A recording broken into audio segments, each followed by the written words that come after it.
How to recover Brawl Stars account without Supercell ID. Ever lost your Brawl Stars account and feel like you're stuck? Not worry, we've got you covered.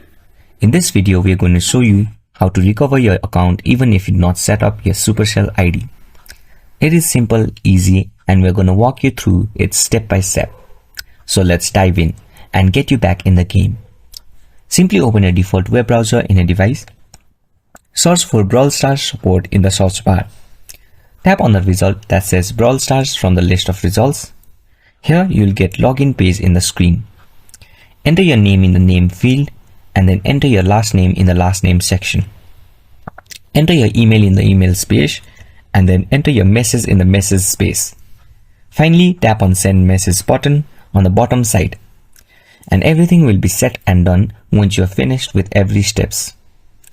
And this was everything you need to know about recovering the Brawl Stars account in your device.